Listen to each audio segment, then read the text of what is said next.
मेरा भाई और मैं एक ही समय पर अपने लिए ऑर्क ब्राइड्स चुन रहे थे। बिना कुछ सोचे समझे उसने उस बेहद ताकतवर व्हाइट वोल्फ को चुन लिया। लेकिन मुझे उस ऑर्क की दयनीय हालत पर तरस आ गया और मैंने अरीना से उस मरणासन्न जलपरी यानी मरमेड को चुन लिया। उसे क्या पता था कि वो व्हाइट वोल्फ इतनी खूंखार निकलेगी। वो इंसानों को पूरी तरह से कीड़ा मकोड़ा समझती थी। मेरे भाई ने उसे पालतू बनाने की हर मुमकिन कोशिश की, लेकिन वो उसे वश में नहीं कर सका। इसके विपरीत मेरी मरमेड पत्नी बेहद कोमल और समझदार थी। वो न केवल हर दिन मेरी सेवा करती थी, बल्कि उसके पास ठीक करने की जादुई ताकत भी थी। उसने मेरे पैरों को बिल्कुल ठीक कर दिया, जो सालों से अपंग थे। मेरा भाई ये देखकर बुरी तरह जलने लगा। उसे डर था कि कहीं मैं पारिवारिक विरासत के लिए उससे मुकाबला न करने लगूं। और फिर उसने एक कार एक्सीडेंट करवाकर मुझे जान से मार डाला। लेकिन जब मेरी आंखें दोबारा खुली तो मैं पुनर्जन्म लेकर वापस ब्राइड्स चुनने वाले उसी दिन पहुंच चुका था। इस बार खेल बदल चुका था। मेरा भाई तुरंत भागा और उसने उस आधी मरी हुई मरमेड को चुन लिया। मैंने कहा, चुनफेंग, क्या तुम मजाक कर रहे हो? वो मरमेड ऐसी लग रही है जैसे बस मरने ही वाली है। ये भी पक्का नहीं है कि उसे बचाया जा सकता है या नहीं। वो तुम्हारी मदद कैसे करेगी? हमारा लियो परिवार ऐसी ब्राइड्स चुनता है जो काम कर सके, लड़ सके और सहारा बन सके। तुम एक मरती हुई को चुन रहे हो, ये तो बिल्कुल बकवास है। उसने कहा, पिताजी, मुझे बस यही मरमेड चाहिए। कृपया इस बार मेरी जद्दत पूरी होने दीजिए।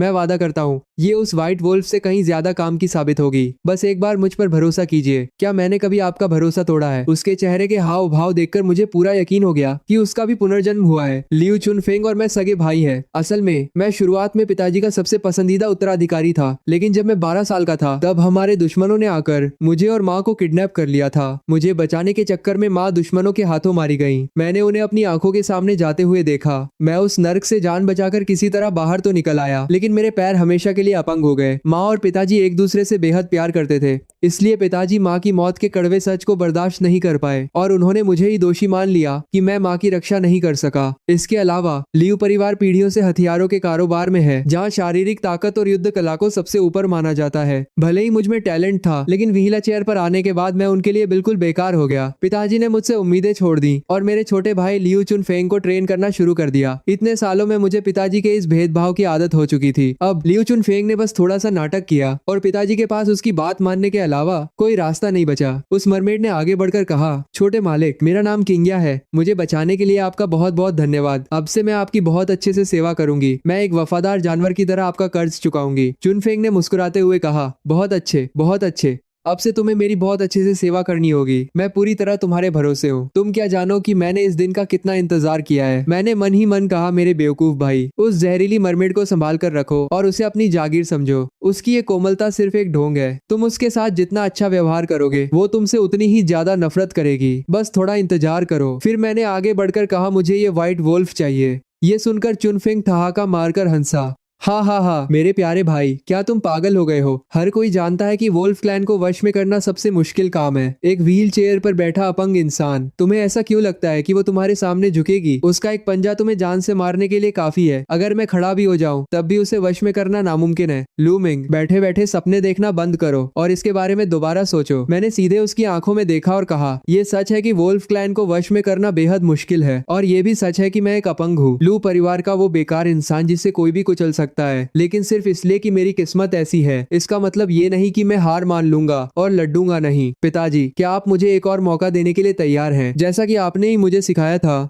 लू परिवार या तो कोई काम करता नहीं, और अगर करता है तो बिल्कुल परफेक्ट करता है। पिताजी ने गहरी सांस ली और कहा, मैं तुम पर एक आखिरी बार भरोसा कर रहा हूँ। मुझे निराश मत करना। जब से माँ इस दुनिया से गई, पिताजी और मेरे बीच दूरियां बढ़ती चली गई। इतने सालों में मैंने लू परिवार में सिर्फ और सिर्फ लोगों की कड़क और ठंडी नजरें ही झेली थी। मैंने आज से पहले कभी उनके सामने हाथ नहीं फैलाया था। ये पहली बार था। मुझे अंदर से महसूस हो रहा था कि सुहा मेरी इस हालत को बदल सकती है, या यूं कहें कि मुझे किसी ऐसे की जरूरत थी जो कंधे से कंधा मिलाकर मेरे साथ खड़ा हो सके, न कि किसी ऐसी मछली की जो सिर्फ डोंग करना जानती हो। मैंने सुहा की तरफ देखा और कहा, मैं तुम्हारे साथ कोई जबरदस्ती नहीं करूंगा। अगर तुम रुकना चाहती हो तो रुको, और जब मन करे तुम यहाँ से जा सकती हो। उसने मुझे घूरते हुए कहा, तुम इंसान सब एक जैसे होते हो। लेकिन पासा मेरी उम्मीद से कहीं ज्यादा तेजी से पलट गया। अचानक चारों तरफ अफरा तफरी मच गई। सेवक चिल्लाया, ये तो बहुत दिखा दी दे। बुरा हुआ, यंग मास्टर चुनफेंग के पेट से बहुत तेजी से खून बह रहा है। पिताजी घबरा गए। क्या चुनफेंग, क्या तुम ठीक हो? तुम्हें कहाँ चोट लगी है? मुझे देखने दो। चुनफेंग ने हंसते हुए कहा, पिताजी, मैं बिल्कुल ठीक हूँ। मैं तो बस किंग्या की ताकत का टेस्ट ले रहा था।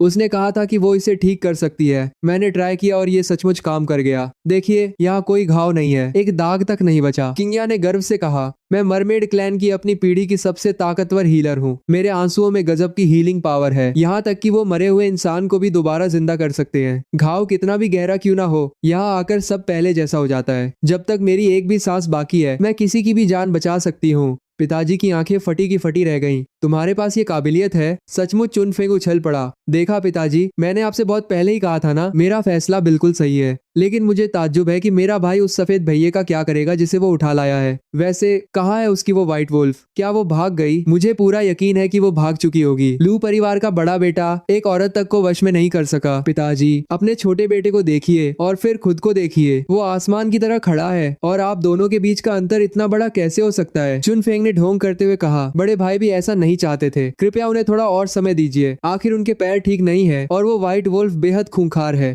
धीरे धीरे सब ठीक हो जाएगा। मुझे कोई जल्दी नहीं है, मैं इंतजार कर सकता हूँ। मैंने मन ही मन कहा, तुम इतने बेहतरीन तरीके से एक्टिंग कर रहे हो, लेकिन तुम्हारी आंखों की वो क्रूरता, मैं उसे साफ साफ देख सकता हूँ। तुम मुझसे नफरत करते हो, ये मैं जानता हूँ, लेकिन तुम मेरा कुछ नहीं बिगाड़ सकते। उधर कमरे में सुहा ने मुझसे पूछा, तुमने मुझे बांधकर क्यों नहीं रखा? ये मत सोचना कि इस वजह से मैं तुम्हारी एहसानमंद हो जाऊंगी। तुम इंसान सबके सब एक जैसे होते हो। मैंने शांति से कहा, मैंने तुमसे कहा था ना कि मैं तुम्हारे साथ कोई जबरदस्ती नहीं करूंगा। मैं जानता हूँ कि तुम इंसानों से नफरत करती हो। ये सभी गा दिया देखा है, तुम इंसान दोस्तारा रहा है। मैंने तुमसे कहा देखा था, मैं दोस्तारा से मैं भी करते हो। अगर मैं तुम्हारी जगह होता तो मैं भी उनसे उतनी ही नफरत करता। जब मेरी माँ को मारा गया था तब मैं भी सबसे नफरत करता था। तुम्हें अगर भागना है तो भाग जाओ, रुकना है तो रुक जाओ, लेकिन अगर तुम यहाँ रुकने का फैसला करती हो तो यहाँ तुम्हारे लिए खाना है, सोने के लिए एक आरामदायक बिस्तर है और तुम्हें यहाँ कोई हाथ तक नहीं लगाएगा। फैसला तुम्हारा है। मैं जो कहता हूँ वो करता हूँ। तभी सेवक दौड़ता हुआ आया। बड़े मालिक, बड़े राजकुमार के यहाँ सब कुछ शांत है, लेकिन यंग मास्टर चुनफेंग के यहाँ कुछ अजीब हुआ है। मैंने पूछा, क्या बात है? आराम से बताओ। सेवक ने हांफते हुए कहा, कल रात उनके कमरे से चीखने चिल्लाने की आवाजें आ रही थीं, जो पूरी रात बंद नहीं हुई। वो आवाजें रूह कंपा देने वाली थीं। आज सुबह जब एक नौकर अंदर गया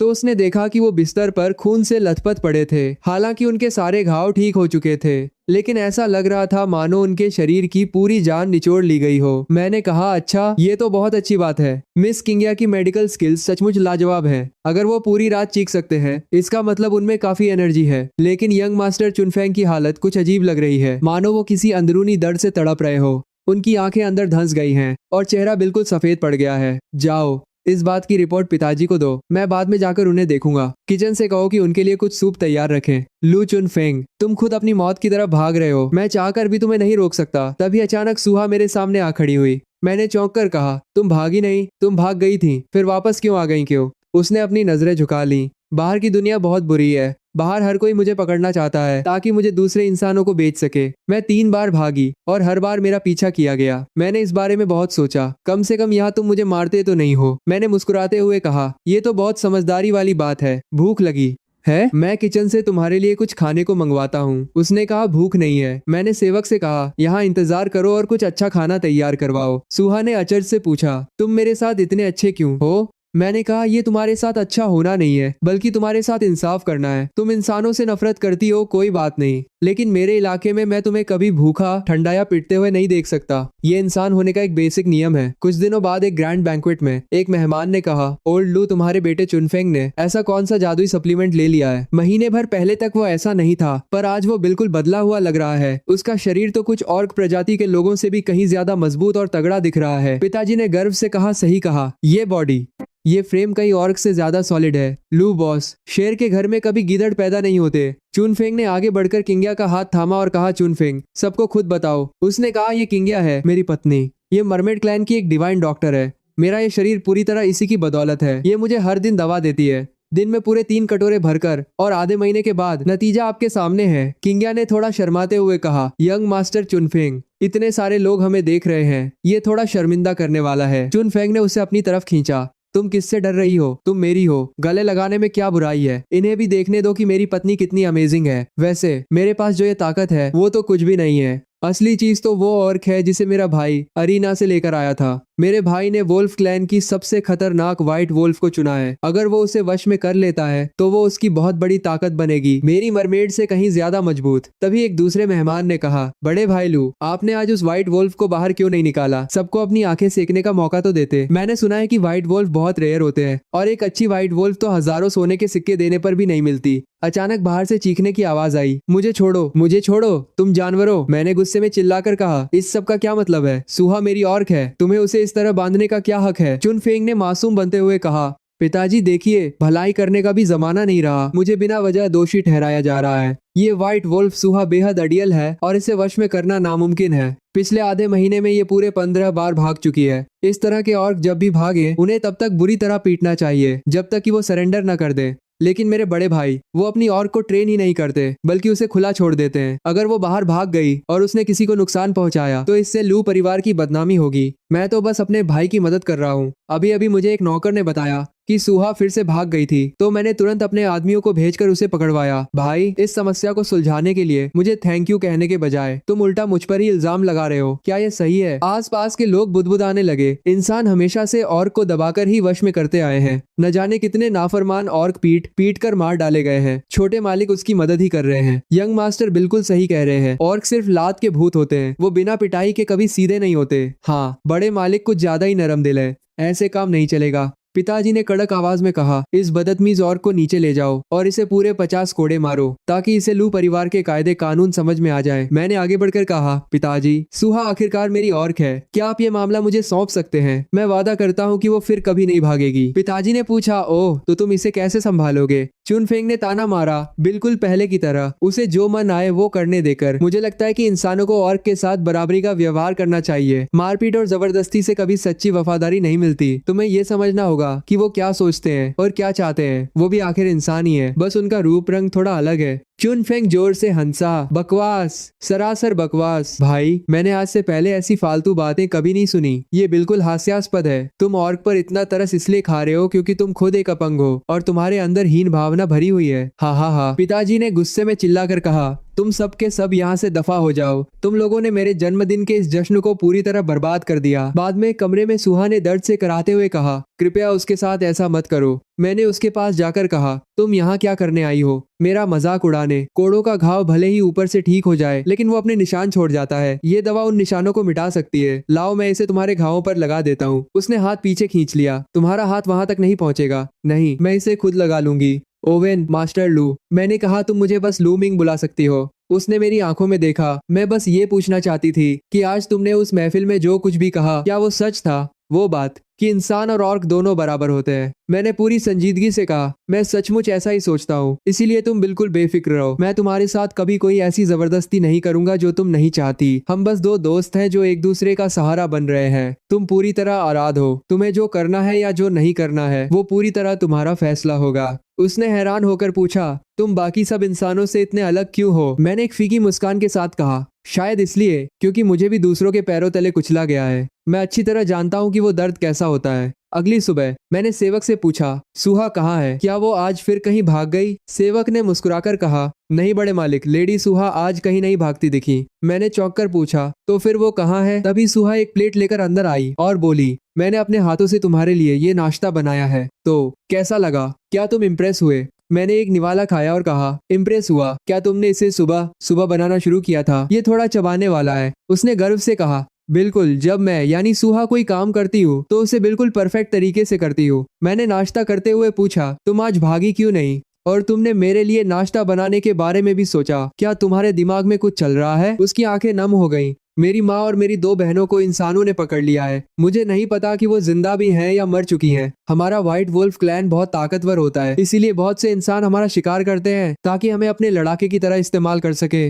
मैंने अपनी प्रजाति के न जाने कितने लोगों को इंसानों के हाथों तड़पते और पीट पीट कर मरते देखा है। मैं तुम सबसे नफरत करती हूँ, लेकिन तुम उन सबसे बिल्कुल अलग दिखाई देते हो। तुमने मुझे कभी चोट पहुँचाने के बारे में नहीं सोचा। सही कहा ना? मैंने उसका हाथ थाम कर कहा, बिल्कुल सही, मैं तुम्हें कभी चोट नहीं पहुँचाऊंगा, ना अभी और न कभी। क्या तुम मुझ पर भरोसा कर सकती हो? उसने गहरी सांस ली। तो फिर एक और चीज है जो मैं करना चाहती हूँ। मैं अपनी पीढ़ी की फीमेल्स में सबसे ताकतवर फाइटर हूँ, लेकिन असल में मुझे ये लड़ाई, झगड़ा और खून खराबा बिल्कुल पसंद नहीं है। मैं भी एक आम लड़की हूँ जिसे खूबसूरत चीजें पसंद है। मैं हमेशा इंसानी औरतों को सुंदर ड्रेसेस और बेहतरीन ज्वेलरी पहने देखकर जलती थी। मैं अक्सर सोचती थी कि काश एक भारत ऊपर रेडियो आएगा, दिन मैं भी उतनी ही खूबसूरत दिख पाती। मैंने मुस्कुराकर कहा, ये तो बहुत छोटी सी बात है। मैं तुम्हें अभी मार्केट लेकर चलूंगा और कपड़े खरीदवाऊंगा, जितने तुम्हें चाहिए उतने। उसने झिझकते हुए कहा, लेकिन मैं एक औरत हूँ, क्या वो दुकानें मुझे अंदर आने देंगी? मैंने गर्व से कहा, जिसके साथ लू परिवार का नाम जुड़ा हो। भला किसकी हिम्मत है जो मना कर दे?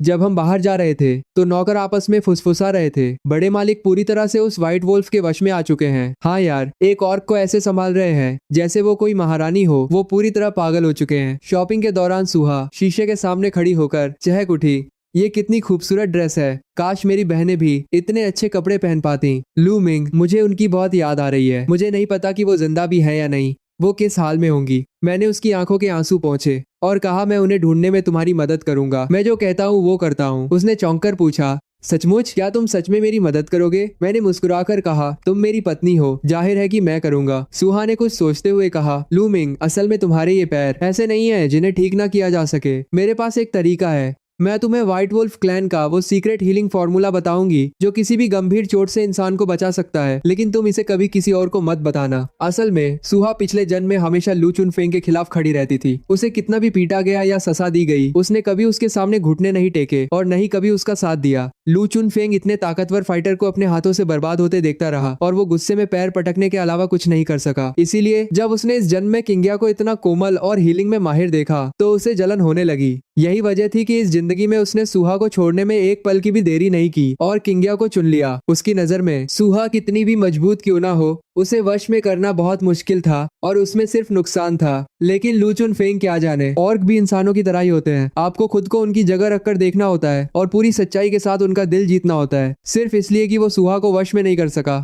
इसका मतलब ये नहीं कि मैं भी नहीं कर सकता था। उधर चुनफेंग के कमरे में किंगिया ने दवा देते हुए कहा, थोड़ा बर्दाश्त करो, पहले ये हिस्सा बिल्कुल सुन्न हो जाएगा। क्या तुमने कभी नहीं सुना कि मर्द औरतों से ज्यादा तेजी से चिल्लाते हैं? तुम बस एक अपंग की तरह चुपचाप बैठे रहो। चुनफेंग ने गुस्से में कहा, अगर सुहा को लगता है कि मेरा भाई किसी काम का नहीं है तो वो हमेशा मेरे पास आ सकती है। तुम मुझे रोक क्यों रही हो? एक जेंटलमैन अपना बदला लेने में कभी जल्दबाजी नहीं करता। 10 साल भी बहुत जल्दी है। तुम क्या सोच रही हो? चलो इसे यहीं रोकते हैं। हम लगभग अपने पिछले जन्म के उसी मोड़ पर पहुंच चुके थे जहां मेरा लू चुनफेंग के साथ वो लाइफ चेंजिंग मुकाबला होने वाला था। पिछले जीवन में जब किंगिया ने मेरे शरीर को मजबूत बनाया था तो वो शायद नहीं चाहती थी कि मैं बहुत जल्दी मर जाऊं और किसी को शक हो। वो हफ्ते में सिर्फ एक बार मेरे शरीर को हील करती थी, जो बहुत ही धीमा और स्थिर था। लेकिन लू चुनफेंग हमेशा से बेसब्र और घमंडी रहा है। उसने पिछले जन्म में भी नुकसान उठाया था और इस बार वो मुझे अपने रास्ते का कांटा मानकर जल्द से जल्द हटाने के लिए उतावला हो रहा था। इसीलिए वो हर दिन किंगिया के पीछे पड़ा रहता था ताकि वो उसका शरीर और मजबूत कर सके। दिन में 3 बार दवा निगलने की वजह से उसका ऑरा बेहद हिंसक और खूंखार हो चुका था, जिसमें इंसानी कोमलता का नामो निशान नहीं था। वो इंसान से ज्यादा एक जंगली जानवर जैसा दिखने लगा था। लू परिवार ने पीढ़ियों से अपने खानदान में ऐसा शारीरिक रूप से मजबूत वारिस कभी नहीं देखा था। हथियारों का कारोबार करने और कानून के दोनों तरफ कदम से बेच सकता है रखने वाले लू परिवार के लिए एक ऐसा सदस्य होना जो दूसरों से अपना लोहा मनवा सके बेहद फायदेमंद था। लेकिन मैं अभी भी वैसा ही कमजोर और दुबला पतला था। व्हील चेयर पर ऐसे बैठा रहता था मानो हवा का एक झोंका मुझे उड़ा ले जाएगा। मैं बहुत कम बोलता था। पिताजी ने मेरी तरफ देखकर गहरी सांस ली। लू मिंग, मुझे लगा था कि जब तुमने अरीना से उस सुहा को चुना था तो तुम सचमुच अपनी जिंदगी बदलना चाहते थे, लेकिन तुमने मुझे बहुत निराश किया है। अब जब बात ऐसी है तो इस साल चुन फैमिली गैंग के साथ होने वाली हथियारों की डील पूरी तरह से चुनफेंग संभालेगा। तुम्हें अब इसमें सिर खपाने की कोई जरूरत नहीं है। तुम बस अपनी सेहत पर ध्यान दो। चुनफेंग ने नाटक करते हुए कहा, पिताजी, भले ही बड़े भाई थोड़े कमजोर हैं, लेकिन वो अभी भी लू परिवार के बड़े वारिस हैं। अगर हम उन्हें इस तरह रिप्लेस कर देंगे तो बाहर के लोगों को लगेगा कि हमारे परिवार में फूट पड़ गई है। मुझे उनके साथ जाने दीजिए। अगर कुछ भी गलत हुआ तो मैं बड़े भाई को संभाल लूंगा। पिताजी खुश हो गए। चुनफेंग, तुम सचमुच एक दरियादिल और जिम्मेदार बच्चे हो जो हमेशा परिवार के बारे में सोचता है। तुम अपने भाई से कहीं बेहतर हो। लू मिंग, सुना तुमने? चुनफेंग की खातिर मैं तुम्हें एक और मौका दे रहा हूँ। ये आखिरी बार है। मैंने सिर झुकाया। जी पिताजी। लेकिन वो जिद्दी और कड़क पिता कभी लू चुनफेंग के असली इरादों को भांप नहीं सका। ये कोई भाई का प्यार या परिवार की चिंता नहीं थी। वो अच्छी तरह जानता था कि इस ट्रिप पर भारी तबाही मचने वाली बहान नहीं राजीला है। पिछले जन्म में चुन फैमिली गैंग ने हमारे साथ गद्दारी की थी, इस बार भी वैसा ही होने वाला था, जिसके बाद वो बिना किसी रुकावट के सीधे परिवार के मुखिया की गद्दी पर बैठ जाता और कोई उंगली उठाने वाला भी नहीं बचता। डील वाले दिन सब कुछ बिल्कुल पिछले जन्म की तरह ही आगे बढ़ा। वो जगह शहर के बाहरी इलाके में बना एक सुनसान और खंडहर हो चुका गोदाम था, जहाँ चारों तरफ सन्नाटा पसरा था। चुन फैमिली गैंग के कांटेक्ट ने अभी ठीक से 3 बातें भी नहीं की थी कि अचानक उसने अपने छुपे हुए हथियार निकाल लिए और हमारे आदमियों पर हमला कर दिया। हर तरफ चाकुओं और तलवारों की धार चमकने लगी। सामने खड़े कुछ गुंडे पल भर में ढेर हो गए और चारों तरफ खून का फव्वारा छूट पड़ा। जब तक हम कुछ समझ पाते, पूरा मंजर खून और मांस के लोथड़ों में तब्दील हो चुका था। हर तरफ चीख पुकार मची थी और पूरी तरह से भगदड़ मच चुकी थी। लेकिन लू चुन फेंग बिल्कुल भी घबराया हुआ नहीं था। वो चुपचाप पीछे हटा और एक खंभे के पीछे जाकर छिप गया। उसने मदद के लिए एक उंगली तक नहीं उठाई। वो बस दूर खड़ा होकर देखता रहा कि लूमिंग के लाए हुए आदमी एक एक करके मौत के घाट उतर रहे हैं। यहाँ तक कि उसके होठों पर एक कड़वी मुस्कान खिंच गई थी। मेरी व्हीलचेयर के सामने एक लोहे की प्लेट जरूर थी जो थोड़ा कवर दे सकती थी, लेकिन उस व्हीलचेयर पर बैठे होने की वजह से मैं बहुत बड़ा टारगेट था। जल्द ही चुन फैमिली गैंग के एक खूंखार और भारी चेहरे वाले गुंडे की नजर मुझ पर पड़ गई। उसकी आंखों में साक्षात मौत तैर रही थी। खंबे के पीछे छुपे चुन फेंग ने मंद मंद मुस्कुराते हुए मनी मन कहा, मेरे प्यारे भाई, अब चैन की नींद सो जाओ, क्योंकि अब ये पूरा लू परिवार सिर्फ और सिर्फ मेरा है। असल में चुनफेंग ने ये सारा जाल खुद बुना था। पिछले जन्म में सिर्फ उनका लीडर गद्दार निकला था और ज्यादा लोग उसके साथ नहीं थे। लेकिन इस बार चुन फैमिली गैंग के लगभग आधे गुंडे लू चुनफेंग के आदमियों के खिलाफ लड़ रहे थे और कुछ गुंडे तो सीधे लू चुनफेंग के ठीक बगल में खड़े थे, लेकिन उन्होंने उसे छूने तक की कोशिश नहीं की। अब खेल पूरी तरह से पलट चुका था। साफ था कि पीठ पीछे कोई गुप्त सौदा हो चुका था। मैंने सुहा की तरफ देखा और कहा, सुहा, अब तुम्हारी बारी है, इनमें से एक को भी जिंदा मत छोड़ना। सुहा ने पलक झपकते ही उन पर हमला कर दिया और लू परिवार के घायल गुंडों को उनके चंगुल से छुड़ा लिया। उसने अकेले ही चुन फैमिली गैंग के परखच्चे उड़ा दिए और देखते ही देखते पूरी गैंग इससे आता नहीं था। आपको किन्हीं की उनको न डाला है, आपको किन्हीं को मांगे तो मैं कोर्ट देखते हैं। मैं सिर्फ एक ही आदमी जिंदा बचा। चुन फेंग के पीछे डरी सहमी खड़ी किंग्या ने अब अपनी कमजोरी का नाटक करना बंद कर दिया था। उसकी आंखों में गहरा सदमा था। उसने चिल्लाकर पूछा, तुमने सौदा क्यों तोड़ा? यंग मास्टर लू को मारने की हिम्मत कैसे हुई? तुम्हें ऐसा करने का आदेश किसने दिया था? चुन फैमिली गैंग का वो आखिरी बचा गुंडा गिड़गिड़ाने लगा, ये सब यंग मास्टर लू यानी छोटे यंग मास्टर लू का किया धारा है। उन्होंने ही हमें आदेश दिया था। उन्होंने इस अफरा तफरी के बीच बड़े यंग मास्टर लू को जान से मारने के लिए हमें एक बहुत बड़ी रकम दी थी। ये मेरा फैसला नहीं था, मैं तो बस उनके आदेश का पालन कर रहा था। मुझे माफ कर दीजिए, कृपया मुझे छोड़ दीजिए। चूंकि गोदाम में मची ये हलचल बहुत बड़ी थी, इसलिए पिताजी तक भी इसकी खबर पहुंच गई। वो तुरंत ड्राइवर के साथ गाड़ी में सवार होकर लू परिवार के दर्जनों घरेलू नौकरों को लेकर मौके पर पहुंच गए। जब वो अंदर आए तो उन्होंने देखा कि चुन फैमिली गैंग के गुंडों को सुहा ने अपने कब्जे में ले रखा है और लू परिवार के बुरी तरह घायल नौकर हर तरफ तड़प रहे हैं। जमीन पर खून ही खून बिखरा था। ये सब देखकर लियू जिन तियान का चेहरा सफेद पड़ गया और उनका पूरा शरीर को राज कर दिया था। गुस्से से कांपने लगा। उन्होंने दहाड़ते हुए कहा, यहाँ आखिर ये क्या बकवास चल रही है? मुझे सब कुछ साफ साफ बताओ। चुन फैमिली गैंग का वो आदमी उनके पैरों में गिर गया। मास्टर लियू, आपको मेरे साथ न्याय करना होगा। ये सब छोटे यंग मास्टर लियू की चाल थी। उन्होंने ही हमसे कहा था कि हथियारों की हैंडओवर के समय हम हंगामा खड़ा करें और उसी खायोस के बीच बड़े यंग मास्टर लियू को ठिकाने लगा दे। हमें तो बस इस काम के पैसे मिले थे, हमें बख्श दीजिए। चुनफेंग घबराकर चिल्लाया, तुम मुझ पर झूठा इल्जाम लगा रहे हो, मैं तो तुम्हें जानता तक नहीं। तभी पिताजी की नजर मुझ पर पड़ी। उन्होंने देखा कि मैं अपनी व्हीलचेयर पर नहीं बल्कि एक सामान्य इंसान की तरह अपने पैरों पर मजबूती से खड़ा हूँ। उनकी आंखों में हैरानी और कई तरह के जज्बात एक साथ तैर गए। उन्होंने लड़खड़ाती आवाज में कहा, लूमिंग, तुम्हारे पैर। मैंने मुस्कुराते हुए कहा, हाँ पिताजी। चाकू के वार से बचने की जल्दी में मैं अपने पैरों के बारे में भूल ही गया था और बस सीधे खड़ा हो गया। असल में मुझे अपने छोटे भाई का शुक्रिया अदा करना चाहिए। अगर उन्होंने आज मौत का ये नाटक न रचाया होता तो न जाने मेरे पैर कब ठीक होते। चुनफेंग ने चिल्लाकर कहा, पिताजी के सामने बातों को घुमाना बंद करो। मेरा इस सब से कोई लेना देना नहीं है। तुमने और चुन फैमिली गैंग ने मिलकर मुझे फंसाने की ये साजिश रची है। तुम तो पहले से ही खड़े हो सकते थे। तुमने ये बात हमसे जानबूझकर छुपाई। मैंने उसकी तरफ देखा और कड़क आवाज में कहा, आज जो कुछ भी हुआ है क्या तुम उसके बारे में सच सच बताओगे? पिताजी और मैं तुम्हारे साथ है, तुम्हें कुछ नहीं होगा, बस सच उगल दो। लियू चुनफेंग का चेहरा किसी मुर्दे की तरह सफेद पड़ चुका था। पिताजी ने वहाँ मौजूद कई गुंडों से कड़ाई से पूछताछ की और उन सब ने एक ही बात दोहराई, लियू चुनफेंग ने आज की इस अफरा तफरी का इस्तेमाल मुझे जान से मारने के लिए किया था। लेकिन न केवल मैं मौत के मुंह से बच निकला बल्कि मेरे पैरों का अपंगपन भी ठीक हो गया, बिल्कुल मेरे पिछले जन्म की तरह। जब मैं अपने पिछले जीवन के बारे में सोचता हूँ तो मुझे याद आता है कि चुन फैमिली गैंग ने अचानक हमारे खिलाफ बगावत कर दी थी। अब मुझे एहसास हुआ कि उस वक्त भी पर्दे के पीछे से डोरियां हिलाने वाला कोई और नहीं बल्कि लियू चुनफेंग ही था। लेकिन उसने कभी नहीं सोचा था कि उसकी दी हुई वो गहरी चोट असल में मेरे लिए एक वरदान बन जाएगी। इस बार वो फिर से मेरे हाथों में फंस चुका था। लियू चुनफेंग अपने दिल में अच्छी तरह जान गया था कि अब वो बाजी हार चुका है। एक बड़ी बिजनेस डील को बर्बाद करना और अपने ही सगे भाई की हत्या की साजिश रचना, ये एक अक्षम्य अपराध था। भले ही पिताजी पहले हमेशा उस पर जान छिड़कते थे, लेकिन इस बार वो उसे इतनी आसानी से नहीं छोड़ने वाले थे। चुनफेंग रोते हुए पिताजी के पैरों में गिर गया। पिताजी, कृपया मुझे इसे एक बार माफ कर दीजिए। मेरा दिमाग ठिकाने पर नहीं था। मैं ऐसा फिर कभी नहीं करूंगा। अब आपके पास मेरे अलावा कोई दूसरा बेटा नहीं है। आप मुझे इस तरह लावारिस नहीं छोड़ सकते। पिताजी ने उसकी तरफ से अपना मुंह फेर लिया और मेरी तरफ देखकर कहा, लू मिंग, चूंकि तुम्हारे पैर अब बिल्कुल ठीक हो चुके हैं, इसलिए तुम्हें लू परिवार की पूरी जिम्मेदारी संभालनी होगी। आज से चुनफेंग का सारा बिजनेस तुम्हारा है। इसे अच्छे से संभालो और मुझे कभी निराश मत करना। लू परिवार का भविष्य अब पूरी तरह तुम पर टिका है। लियू चुनफेंग ये सुनकर पूरी तरह सुनने से बाद दिया चाहिए। लियू चुनफेंग की काफी ज्यादा परवारा है। लियू चुनफेंग की काफी ज्यादा तुम्हारा है। लियू चुनफेंग की काफी ज्यादा परवारा है। हो गया और जमीन पर ढह गया।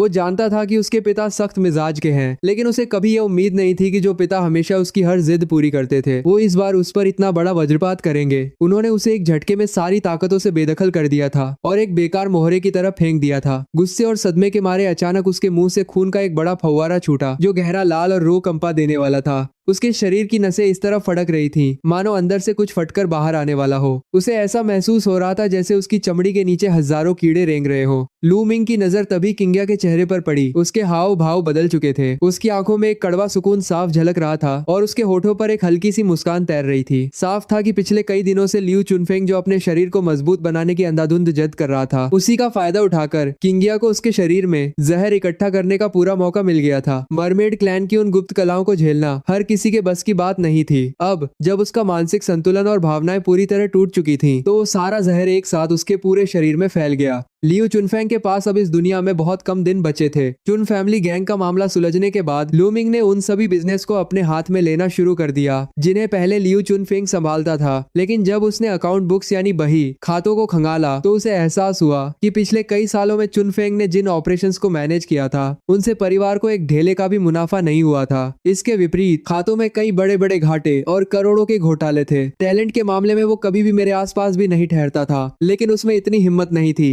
कि वो इन घाटों के बारे में पिताजी को सच बता सके। इसीलिए वो इन घाटों को छिपाने के लिए गुपचुप तरीके से ब्लैक मार्केट और अवैध धंधे चला रहा था। यही वजह थी कि वो मुझे हमेशा अपने रास्ते का कांटा समझता था। उसे डर था कि किसी दिन ये कड़वा सच सबके सामने आ जाएगा और पिताजी उसकी जगह मुझे इस गद्दी पर बैठा देंगे। लेकिन वो चाहे जितनी सावधानी बरतता, वो इस काले दिन को टाल नहीं सकता था। लू मिंग ने उन सभी खातों को ठीक करके अपने पिताजी के सामने रख दिया और एक एक घाटे को पूरे सबूतों और तर्कों के साथ साफ साफ समझाया। लियू जिनतियान ये सब देखकर गुस्से से आगबूला हो गए। उन्होंने उनके बाद देखते हुए उनको काराखी गए बही खातों को जमीन पर पटक दिया। लियू चुनफेंग ने इतने सालों तक उनके सामने शरीफ होने का ढोंग रचाया था, उन्हें हर मोड़ पर बेवकूफ बनाया था। उनके पिता जो अपनी इज्जत को अपनी जान से भी ज्यादा कीमती मानते थे, इस धोखे को बर्दाश्त नहीं कर सके। उन्होंने तुरंत आदेश दिया कि लियू चुनफेंग को हवेली के कोने वाले पुराने कमरे में कैद कर दिया जाए और उनकी इज्जत के बिना उसे वहां से बाहर कदम रखने की भी बारा करने वाले बात कर मंजूरी न दी जाए। यहाँ तक कि उसे खाना पहुंचाने पर भी पाबंदी लगा दी गई। अब लू मिंग अपने पिता के इस अटूट भरोसे का फायदा उठाकर बिजनेस की दुनिया में अपने पंख फैलाने लगा था।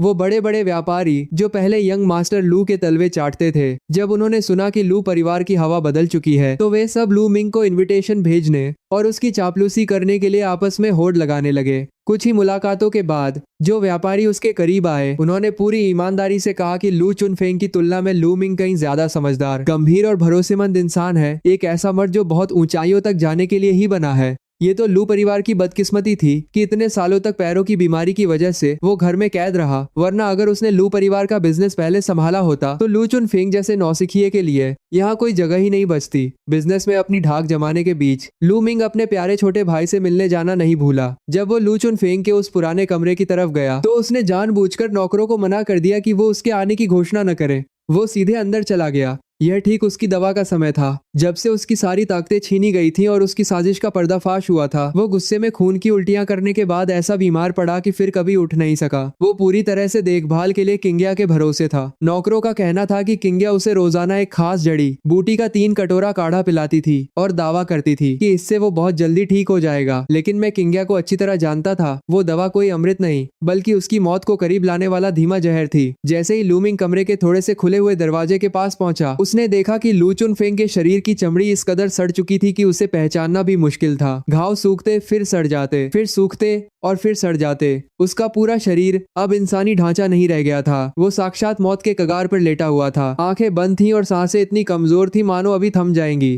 किंग्या बिस्तर के पास बैठी थी और उसके हाथ में सफेद चीनी मिट्टी का एक कटोरा था जिसके नीचे दवा के कुछ अवशेष बचे थे। ये देखकर कि लू चुनफेंग गहरी नींद में है और कमरे में कोई और नहीं है, किंग्या ने आखिरकार अपने चेहरे से वो मुखौटा हटा दिया। उसकी कोमलता गायब हो चुकी थी और चेहरे पर सिर्फ और सिर्फ ठंडी नफरत बची थी। उसने उसकी तरफ देखकर कड़वाहट से कहा, लू चुनफेंग, तुम खुद को बहुत बड़ा और ऊंचा इंसान समझते थे ना? अब देखो, तुम न तो बोल सकते हो और न ही अपने हाथ पैर हिला सकते हो। हमारे मरमेड क्लैन का ये सीक्रेट नुस्खा बहुत अच्छे से काम कर रहा है ना? तुम जैसे बेवकूफ कभी नहीं समझ पाएंगे कि ये ताकत तुम्हारी जिंदगी की कीमत पर मिलती है। क्या तुम्हें इस बात का अंदाजा भी था? हम मरमेड ने ये दवा तुम जैसे जालिम इंसानों से मुकाबला करने और अपना बदला लेने के लिए बनाई थी। हमारी क्लैन का बच्चा ये जानता है इस अंधी ताकत के पीछे सिर्फ और सिर्फ दर्दनाक मौत छिपी है। इसके बावजूद हमारे सबसे बहादुर मरमेड पुरुष के क्यावर बनाने की काम गया है। अपने लोगों की रक्षा के लिए हंसते हंसते इस जहर को पीते हैं और तड़प तड़प कर अपनी जान दे देते हैं। लेकिन तुमने इसे कोई टॉनिक समझा और मुझसे हर दिन इसे ज्यादा डोज में देने की भीख मांगते रहे। ये तुम इंसानों को हमारे शिकार की मिली हुई सजा है।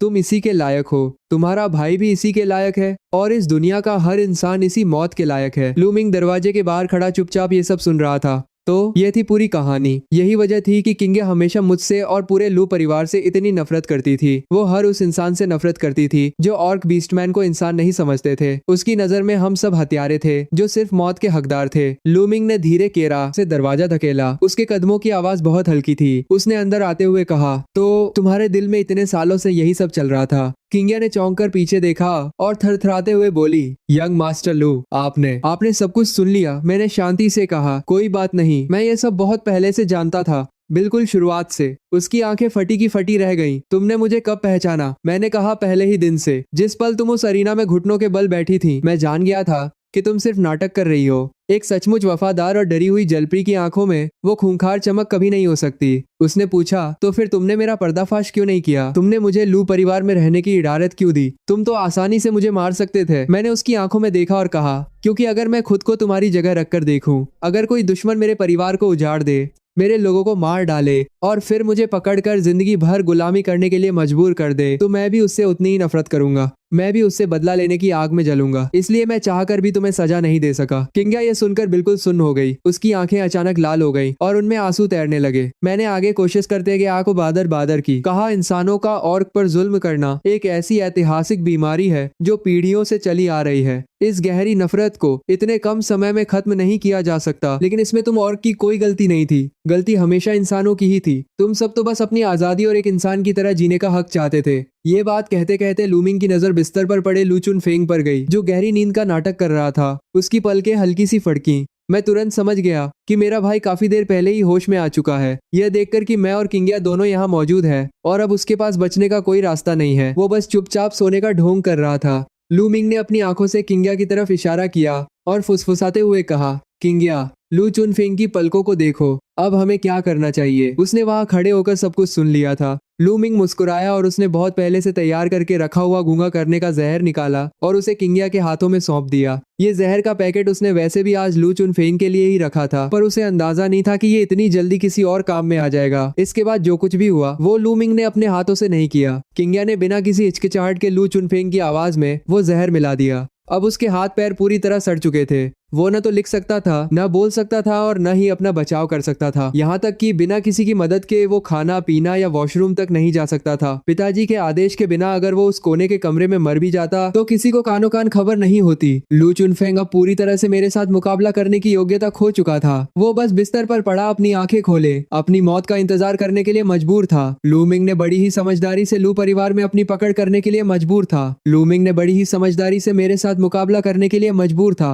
लूमिंग ने बड़ी ही समझदारी से मेरे साथ मुकाबला करने के लिए मजबूर था। लूमिंग ने बड़ी ही समझदारी से मेरे साथ मुकाबला करने के लिए मजबूर था। लूमिंग ने बड़ी ही समझदारी से मेरे साथ मुकाबला करने के लिए मजबूर था। लूमिंग ने बड़ी ही समझदारी से मेरे साथ मुकाबला करने के लिए मजबूर था। लूमिंग ने बड़ी ही समझदारी से मेरे साथ मुकाबला करने के लिए मजबूर था। मजबूत कर ली और कुछ महीनों के बाद लू चुनफेंग की बिना किसी शोर शराबे की मौत हो गई। लूमिंग ने आधिकारिक तौर पर अपने पिताजी से परिवार के मुखिया का पद संभाल लिया और लू परिवार के हथियारों के कारोबार को एक नए मुकाम पर पहुंचा दिया, जो उसके पिता के समय से कहीं ज्यादा समृद्ध था। सत्ता हाथ में लेते ही लू मिंग ने ऑर्क के लिए कई नए नियम लागू किए। कम से कम लू परिवार के नियंत्रण वाले इलाकों में अब बीस्टमैन के अधिकारों की पूरी गारंटी थी। कोई मारपीट नहीं, कोई शोषण नहीं, उन्हें इंसानों की तरह ही पूरा खाना, कपड़े और उनके काम के बदले सही पैसे दिए जाते थे। जहाँ तक किंग्या का सवाल था, लू चुनफेंग की मौत के बाद लू मिंग ने उसकी इच्छा के अनुसार उसे वापस मरमेड क्लैन में लौटने की आजादी दे दी। जाने से ठीक पहले मानो उसे किसी बात का एहसास हुआ। उसने पीछे मुड़कर लू मिंग की तरफ देखा और कहा, लू मिंग, मैंने एक सपना देखा था। उस सपने में मैं तुम्हारी पत्नी थी और आखिरी में मैंने ही तुम्हें मार डाला था। मैंने उसी सीक्रेट दवा का इस्तेमाल किया था जिससे तुम बेहद ताकतवर हो गए थे और फिर तुम्हारी मौत हो गई थी। लू मिंग ने मुस्कुराते हुए कहा, वो सिर्फ एक सपना था, तुम उसे बहुत गंभीरता से ले रही हो। किंग्या ने अपनी आंखें झुका ली, लेकिन फिर भी मैं तुमसे नफरत करने और तुम्हें नुकसान पहुंचाने की बात सोचने के लिए माफी मांगना चाहती हूँ। लू मिंग ने कहा, मैं तुम्हारी माफी स्वीकार करता हूँ। अब अपने लोगों के पास वापस लौट जाओ, अपने दिल से नफरत को निकाल दो और अपनी जिंदगी अच्छे से जियो। मुझे लगा कि शायद उसे भी अपने पिछले जन्म की यादें आ गई थी, लेकिन अब इन सब बातों का कोई मतलब नहीं था। पिछला जन्म हो या ये जन्म, पुरानी दुश्मनी और शिकायतों को अब बीत जाने देना ही बेहतर था। लू मिंग ने किंग्या को लू परिवार से जाते हुए देखा। उसका साया सुबह के धुंधलके में धीरे धीरे गायब हो गया। फिर उसने मुड़कर सुहा के हल्के से उभरे हुए पेट को छुआ और कहा, इस बच्चे को देखो, अभी पैदा भी नहीं हुआ है और अंदर इतनी लातें मार रहा है। बाहर आते ही ये पक्का एक तगड़ा और मजबूत लड़का बनेगा। मैं उम्मीद करता हूँ कि वो एक ऐसी दुनिया में जन्म ले जहाँ कोई भेदभाव न हो, जहाँ उसे अपनी माँ की तरह छुपकर भागना और पिटना ना पड़े। 5 साल बीत गए। सुहा ने आकर कहा, पिताजी, हमारे छोटे नियान की हाइट फिर से बढ़ गई है। उस बच्चे को सुहा की व्हाइट वुल्फ की नस्ल विरासत में मिली थी, इसलिए महज 4 साल की उम्र में ही वो अपनी उम्र के इंसानी बच्चों से काफी बड़ा और तगड़ा दिखता था। उसकी गहरी नीली आंखें बिल्कुल अपनी माँ जैसी थीं। हमने उसका नाम लू नियान रखा था, जिसका मतलब था एक अटूट याद। लू मिंग ने पूछा, बाकी बड़े परिवारों के साथ बीस्टमैन की आदि के एग्रीमेंट पर साइन करने का काम कहाँ तक पहुँचा? कितने लोग मान गए हैं? सुहा ने जवाब दिया, 70% लोगों ने साइन कर दिए हैं। बाकी के 30% या तो वो परिवार हैं जिनकी लू परिवार के साथ पुरानी दुश्मनी है, या फिर वो पुराने ख्यालात के जिद्दी लोग हैं जो किसी भी कीमत पर मानने को तैयार नहीं है। लेकिन कोई बात नहीं, हथियारों के कारोबार में उन्हें आखिरकार हमारे ही कायदों से चलना होगा। हम धीरे धीरे उन्हें संभाल लेंगे, कोई जल्दबाजी नहीं है, सब ठीक हो जाएगा। खिड़की के बाहर आंगन में ऑर्क के बच्चे इंसानी बच्चों के साथ हंसते खेलते हुए दौड़ रहे थे। उनकी खिलखिलाहट अंदर तक गूंज रही थी। 5 साल पहले इस नजारे की कल्पना करना भी नामुमकिन था कि ऑर्क और इंसान एक ही आंगन में काफी कारी पानी कर, ऑर्क और इंसान आगे बच्चों के साथ हंसते हुए, ऑर्क और इंसानी कारा है, आगे बच्चे नजर में है, साथ खेलेंगे। छोटे नियान ने आकर पूछा, पिताजी, दादी और बुआ मुझे लेने कब आ रही हैं? मुझे उनकी बहुत याद आती है। लू मिंग ने उसे गोद में उठाते हुए कहा, बहुत जल्द, अगले महीने ही हम सब व्हाइट वुल्फ के इलाके में उनसे मिलने जाएंगे। अपनी माँ से कहकर अपना छोटा सा बैग पैक करवा लो। दरअसल सुहा की बहन और माँ को लू मिंग ने उनकी शादी के दूसरे साल ही ढूंढ निकाला था। उस वक्त उन्हें इंसानों ने पकड़कर जबरन अपना गुलाम बना रखा था, लेकिन बाद में वे किसी तरह जान बचाकर पहाड़ों में छिप गई थीं और बहुत कष्ट झेल रही थीं। जिस दिन सुहा उनसे दोबारा मिली थी, वो इतना रोई थी कि छोटा नियान भी उसे देखकर डर गया था। तभी सेवक ने आकर कहा, बड़े मालिक, दरवाजे पर एक मेहमान आए हैं। उनका कहना है कि वो आपके पुराने परिचित हैं। ये उनका विजिटिंग कार्ड है। लू मिंग ने चौंक कर पूछा, पुराना परिचित? कौन? उसने कार्ड खोला तो उस पर बेहद खूबसूरत लिखावट में बस एक लाइन लिखी थी, मरमेड क्लैन की हीलर किंग्या। लू मिंग ने तुरंत कहा, उन्हें अंदर आने दो। सेवक के पीछे पीछे किंग्या को स्टडी रूम में लाया गया। 5 साल बीत चुके थे। वो आज भी वैसे ही नाजुक दिखती थी, लेकिन उसकी आंखों का वो तीखापन और गुस्सा अब गायब हो चुका था,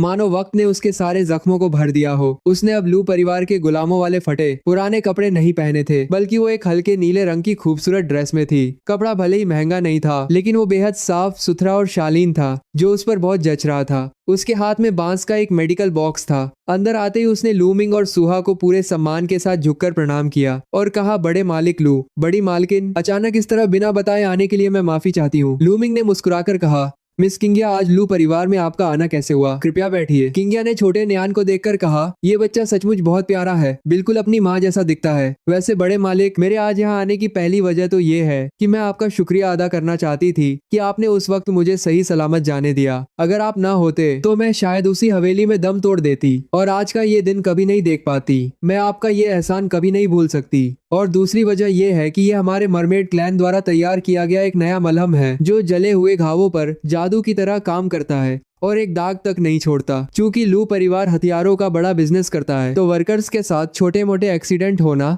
आम बात है। मैं इसे आपके लिए एक छोटे से तोहफे के रूप में लाई हूँ, कृपया इसे स्वीकार करें। लू मिंग ने कहा, मिस किंगया, आपकी सोच बहुत अच्छी है। क्या आप इन सालों में अपने क्लैन के बीच खुश हैं? आपके लोगों ने आपके साथ कैसा बर्ताव किया? उसने मुस्कुराकर कहा, आपके आशीर्वाद से मैं वापस लौट पाई और अब मैं अपने क्लैन की मुख्य हीलर हूँ। अब हमारे मरमेड क्लैन के संबंध आस पास के कई और कबीलों से बहुत अच्छे हैं। हमारी जिंदगी पहले से कहीं बेहतर है। अब हमें छुपकर नहीं रहना पड़ता। लेकिन बड़े मालिक, एक बात है जो मैं पिछले 5 सालों से आपसे पूछना चाहती थी। अगर आज नहीं पूछा तो मेरे दिल को कभी चैन नहीं मिलेगा। उस वक्त आप अच्छी तरह जानते थे कि मैं लू चुनफेंग को नुकसान पहुंचाने वाली हूँ। फिर भी आपने मुझे रोका क्यों नहीं? बल्कि आपने तो उल्टा मेरी मदद की। आप चाहते तो मेरा पर्दाफाश करके मुझे मार सकते थे और अपने भाई की जान बचा सकते थे।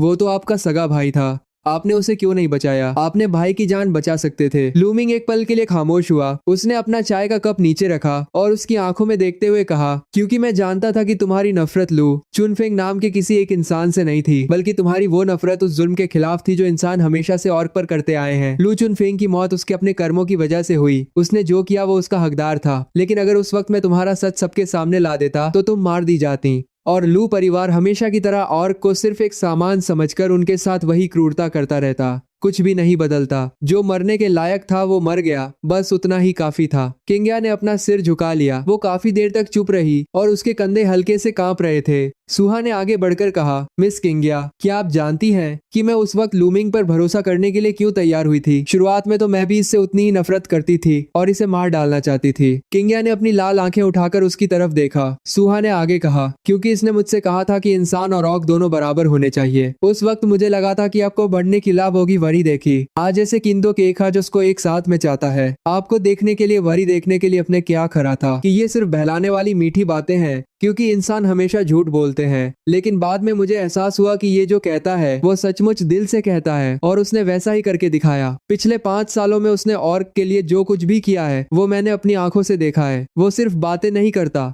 उसे हकीकत में बदलता है। किंगया की आंखों से आंसू बह निकले। थैंक यू, आप दोनों का बहुत बहुत धन्यवाद मुझे ये दिखाने के लिए कि इस दुनिया में अभी भी कुछ अलग और अच्छे इंसान बाकी हैं। लू मिंग ने माहौल को हल्का करते हुए कहा, चलो अब ये इमोशनल बातें बंद करते हैं। अगर तुम सचमुच शुक्रिया अदा करना चाहती हो तो मरमेड क्लैन और लू परिवार के बीच के इस रिश्ते को और मजबूत बनाओ। जब भी तुम्हें किसी चीज की जरूरत हो बस एक बार कह देना, हम सब अब एक ही परिवार हैं। किंगया ने मुस्कुराते हुए कहा, जी मैं ऐसा ही करूंगी। किंगया को विदा करने के बाद सुहा छोटे नियान को गोद में लिए लू मिंग के पास आकर बैठ गई और उसके कंधे पर अपना सिर टिका दिया। छोटा नियान पहले ही सो चुका था और नींद में ही उसके छोटे छोटे होठ कुछ बुदबुदा रहे थे। सुहा ने धीरे से पूछा, लू मिंग मुझे बताओ हमारा बच्चा आने वाले समय में कैसी दुनिया में बड़ा होगा? लू मिंग ने उसका हाथ थामकर कहा, एक ऐसी दुनिया में जो आज की दुनिया से कहीं ज्यादा खूबसूरत और बेहतर होगी। मैं तुमसे वादा करता हूँ। सुहा ने मुस्कुराकर कहा, तुम इतने यकीन के साथ कैसे कह सकते हो? लू मिंग ने खिड़की के बाहर देखते हुए कहा, क्योंकि इस दुनिया में हम सब साथ हैं। जब किंगया जैसे समझदार लोग और ये मासूम बच्चे हमारे साथ हैं तो सब मुमकिन है। नफरत और भेदभाव पीढ़ियों से बनते आ रहे हैं तो उन्हें खत्म होने में भी थोड़ा वक्त लगेगा। अगर हम अपने समय में इसे पूरी तरह ठीक नहीं कर पाए तो हम ये जिम्मेदारी अगली पीढ़ी को सौंप देंगे। लेकिन एक दिन ऐसा जरूर आएगा जब इंसान और ऑर्क के बीच की ये दीवार हमेशा के लिए ढह जाएगी। सुहा ने उसकी बात पर सहमति जताते हुए अपनी आंखें बंद कर लीं। खिड़की के बाहर सूरज ढल रहा था और उसकी सुनहरी किरणें पूरे आंगन को एक खूबसूरत रंग में सराबोर कर रही थीं। बच्चों की वो रान करने के जान करके सूरज के लिए, बच्चों की वो रान करने के जान करके सूरज के लिए, जान करने के बद मिलेगा एक कॉन्फिड करने लिए। बची कुची खिलखिलाहट किसी मधुर संगीत की तरह हवा में तैर रही थी। सोते हुए छोटे नियान ने करवट ली और उसका छोटा सा हाथ लू मिंग की शर्ट को कसकर थामते हुए नींद में ही बुदबुदाया, दादी बुआ जल्दी आओ। लू मिंग ने मुस्कुराकर कहा, मैं अगले महीने ही तुम्हें उनसे मिलाने ले जाऊंगा। लू मिंग ने अपनी पत्नी और बच्चे को अपनी बाहों में समेट लिया और खिड़की के बाहर गहराते हुए उस हसीन शाम के नजारे को देखने लगा। उसने समय के लास्ट तक इस तारा होती है कि अगले महीने ही तुम्हें उनसे देखने लगा। धीरे से कहा, ओ हाँ, कल पिताजी की पुण्यतिथि है। चलो कल उनके पास जाकर कुछ अगरबत्ती जला आते हैं। अब पूरे 3 साल बीत चुके हैं। सुहा ने उसकी छाती पर सिर रखकर कहा, लू मिंग थैंक यू। लू मिंग ने पूछा, किस लिए? सुहा ने उसकी आंखों में देखा। थैंक यू कि तुमने उस दिन अरीना में मुझे चुना और थैंक यू मुझे यह खूबसूरत घर देने के लिए। लू मिंग ने उसका माथा चूमा। पगली, शुक्रिया तो मुझे तुम्हारा अदा करना चाहिए कि तुम उस वक्त भागने के बजाय मेरे पास रुकने के लिए तैयार हो गई। खिड़की के बाहर चांद की रोशनी पूरी शिद्दत से चमक रही थी और कमरे के अंदर सिर्फ और सिर्फ प्यार और सुकून का पहरा था। बहुत सालों बाद जब किसी ने मुझसे पूछा कि लू मिंग तुम्हारी जिंदगी का सबसे सही और बेहतरीन फैसला क्या था? तो मैंने मुस्कुराकर जवाब दिया कि उस धुंधले और खूंखार अरीना के बीच खड़े होकर उस खून से लथपथ और गर्व से अपना सिर उठाए खड़ी व्हाइट वोल्फ की तरफ उंगली उठाना और चिल्लाकर कहना कि मुझे ये व्हाइट वोल्फ चाहिए, वो मेरी जिंदगी का सबसे जादुई और सबसे बेहतरीन फैसला था।